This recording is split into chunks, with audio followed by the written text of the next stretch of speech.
ഇതാണ് ആർജവം എന്ന് പറയുന്നത്. പലസ്തീൻ ഐക്യദാർഢ്യത്തിന്റെ ആഗോള ചിഹ്നമായ തണ്ണിമത്തൻ രൂപത്തിലുള്ള ബാഗുമേന്തി കനി കുസൃതി ക്യാനിലെ റെഡ് കാർപ്പറ്റിലെത്തിയപ്പോൾ കനിയുടെയും അവളിലൂടെ കേരളത്തിന്റെയും അഭിമാനവും യശസ്സും വാനോളമുയർന്നു. ഇതാണ് ആർജവം എന്ന് പറയുന്നത്. പിന്നെ ആർക്കും സിനിമാ താരമാകാം അവസരം കൊടുക്കാൻ ആളുണ്ടെങ്കിൽ. പക്ഷേ എല്ലാ സിനിമാ താരങ്ങൾക്കും കനി കുസൃതിയാകാൻ കഴിയില്ല. കനി കുസൃതിയാകണമെങ്കിൽ കുറച്ചുകൂടി ഉയർന്ന ധൈഷണിക നിലവാരം പുലർത്തണം. അതെല്ലാവർക്കും ഉണ്ടായിക്കൊള്ളണമെന്നില്ല.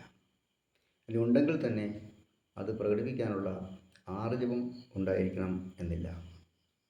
പക്ഷേ കനി കുസൃതിക്ക് ആ ആർജവമുണ്ടായി.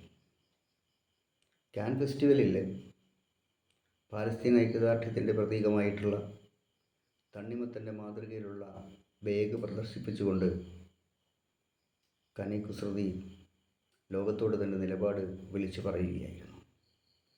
അങ്ങനെ ലോകത്തിൻ്റെ തന്നെ ശ്രദ്ധയിലേക്ക് കനി കുസൃതി എന്നൊരു കലാകാരി വന്നു. ഇന്നലെ വരെ കനി കുസൃതി ആരെന്ന് അറിയാത്തവർക്ക് പോലും ഇപ്പോൾ കനി കുസൃതിയെ അറിയാം. കനി കുസൃതിയെ സംബന്ധിച്ചിടത്തോളം അവർ ജനിച്ചു വളർന്ന ഒരു പശ്ചാത്തലം മൈത്രേൻ്റെയും ഡോക്ടർ ജയശ്രീയുടെയും മകളായിട്ടാണ് കനി കുസൃതി വളരുന്നത്.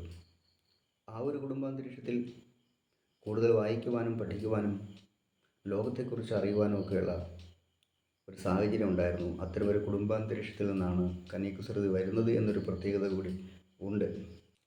പക്ഷെ എല്ലാവരും അങ്ങനെ ആയിക്കൊള്ളണമെന്നില്ല. അങ്ങനെ അല്ലാത്ത കുടുംബ പശ്ചാത്തലത്തിൽ നിന്ന് വരുന്ന സാധാരണ കുടുംബ പശ്ചാത്തലത്തിൽ നിന്ന് വരുന്ന ആളുകളും ഇതുപോലെയുള്ള നിലപാടുകളൊക്കെ ഉയർത്തിപ്പിടിച്ച് ലോകത്തിൻ്റെ ശ്രദ്ധയിൽ വന്നിട്ടുള്ളവരാണ്.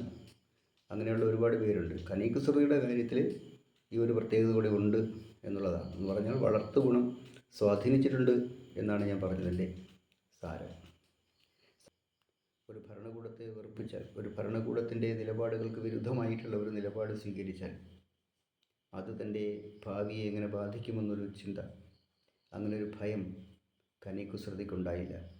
അതിനാണ് ആർജവം എന്ന് പറയുന്നത്. ആ ആർജവം ഇന്ന് നമ്മുടെ കലാ സാഹിത്യ ആദി മേഖലകളിലൊക്കെ പ്രവർത്തിക്കുന്ന എത്ര പേർക്കുണ്ട് എന്ന് നമ്മൾ ഒന്ന് പരിശോധിക്കേണ്ടതാണ്.